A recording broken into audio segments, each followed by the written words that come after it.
चिकित्सालय और primary schools हैं उनको इंग्लिश मीडियम में करवाना मैं अपनी जिम्मेदारी समझता हूँ, क्योंकि बच्चों को अगर हम शुरू से इंग्लिश मीडियम में रखेंगे तो उनका भविष्य उज्जवल होगा।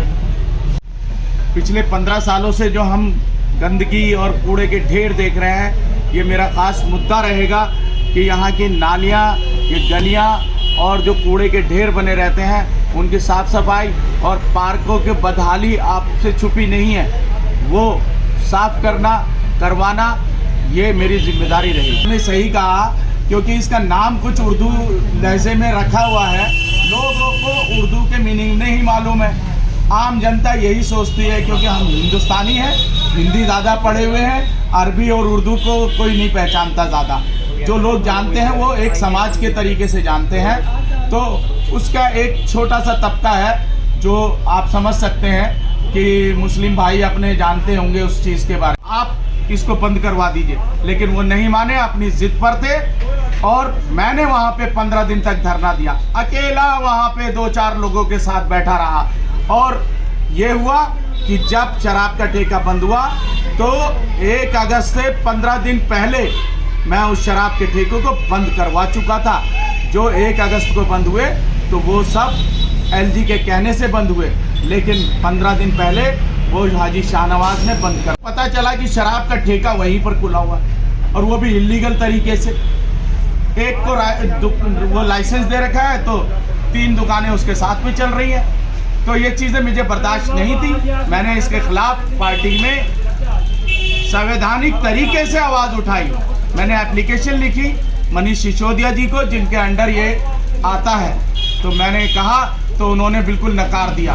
उनके ओएसडी तक ने एक चीज़ कही कि साहब गलत जगह पे। मैं आम आदमी पार्टी में था पिछले 10 सालों से और मेहनत कर रहा था, और पिछली बार 2017 में मैं चुनाव भी लड़ा था और चुनाव मात्र 200-250 वोटों से लूज कर गया था।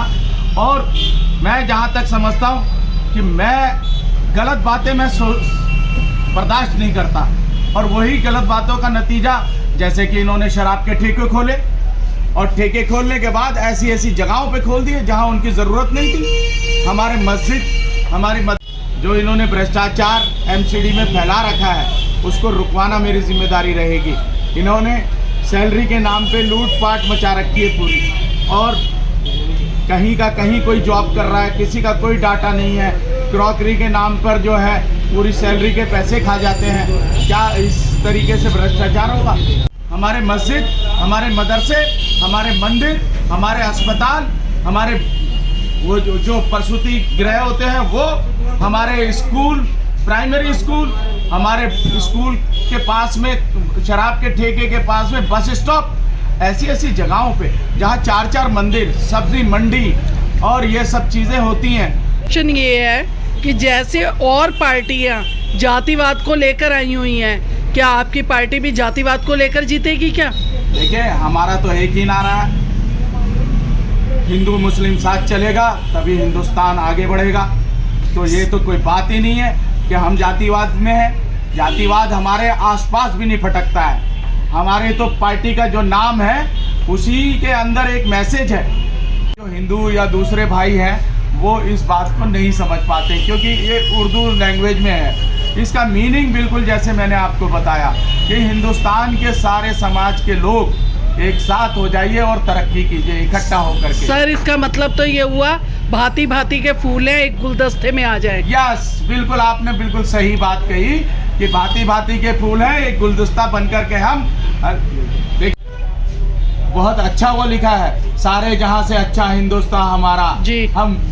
हम बुलबुले हैं इसके, ये गुल सिता हमारा। ये सबसे अच्छा जिसने भी रहा, मैं आई थिंक अल्लामा इकबाल साहब ने लिखा है, तो ये बहुत अच्छा लिखा है उन्होंने, और आज नहीं लिखा था, ये किसी जमाने में लिखा था।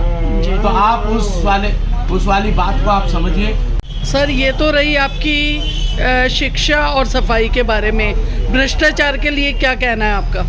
बेशक, मैं भ्रष्टाचार के बारे में इतनी बात कह सकता हूँ कि जो एमसीडी में पिछले 15 सालों में भ्रष्टाचार मचा रखा था बीजेपी ने, और साथ में मिलकर आम आदमी पार्टी ने उनका साथ दिया, तो ये और कांग्रेसी उनके साथ में लगे रहते थे। ये तीनों एक थाली के चट्टे बट्टे हैं। मैं जानता हूँ कि ये भ्रष्टाचारी हैं पूरे, और मैं AIMIM से खड़ा हूँ और ये मैं आपको वादे कर रहा हूँ, मैं भले से अकेला हूँ इस वार्ड में। मैं आपको बता दूँ कि हम इस वार्ड में जो पिछले 15 सालों से हम